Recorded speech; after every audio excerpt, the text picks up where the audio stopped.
ഒരു സാധാരണ കള്ളനെ പിടിച്ചുകൊണ്ട് പോകുന്ന പോലെ ഒരു മോഷ്ടാവിനെ പിടിച്ചുകൊണ്ട് പോകുന്ന അല്ല അടുത്ത സ്റ്റേജിലേക്ക് പോകുന്നത്.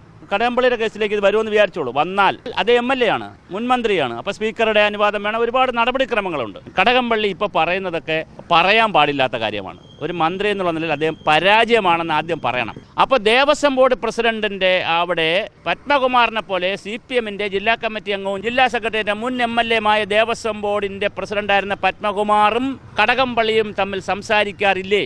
ദേവസ്വം ബോർഡിന്റെ കാര്യങ്ങൾ നോക്കുന്ന അഡീഷണൽ പ്രൈവറ്റ് സെക്രട്ടറി ആരാണ്? അദ്ദേഹത്തെ ചോദ്യം ചെയ്യണം. കടകംപള്ളിയെ മാത്രം ചോദ്യം ചെയ്യാൻ പോരാ.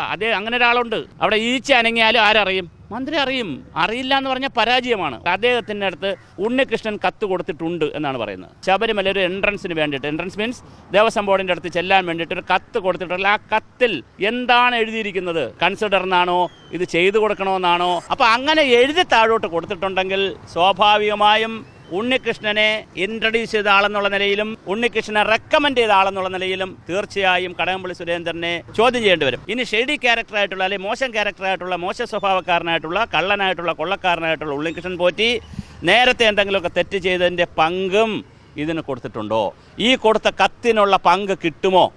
എന്ത് ഡീലാണ് മന്ത്രിയുമായി സംസാരിച്ച് മന്ത്രി ഓഫീസുമായി ഉണ്ണികൃഷ്ണൻ ചെയ്തിട്ടാണ് ഇങ്ങനെ ഒരു കത്ത് ഒപ്പിട്ട് കൊടുത്തത്? 18 കൊടുത്ത ഉണ്ണികൃഷ്ണന് 25 വരെ തുടരാനും വീണ്ടും കൊടുക്കാനും അവിടെ ഒരു ലോബി ഉണ്ടായെങ്കിൽ ആ ലോബിയെ പ്രൊട്ടക്റ്റ് ചെയ്യുന്നതിൽ സെക്രട്ടേറിയറ്റിൽ നിന്ന് വല്ല പ്രൊട്ടക്ഷൻ ഉണ്ടോ? അപ്പോൾ വാസവനെ ചോദ്യം ചെയ്യേണ്ടി വരും.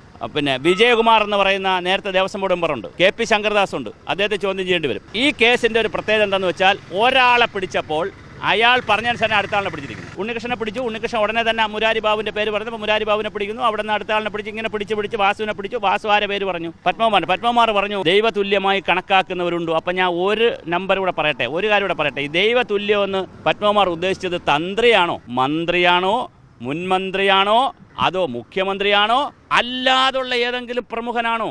കടകംപള്ളിയെ ചോദ്യം ചെയ്യുമ്പോൾ സ്വാഭാവികമായിട്ട് ഞാൻ മാത്രമല്ല എന്നങ്ങനെ ഒരു വാക്ക് അദ്ദേഹം പറഞ്ഞാൽ കാരണഭൂതൻ കുഴയും, ക്യാപ്റ്റൻ കുഴയും, കപ്പിത്താൻ കുഴയും, ഈ കപ്പലാടും.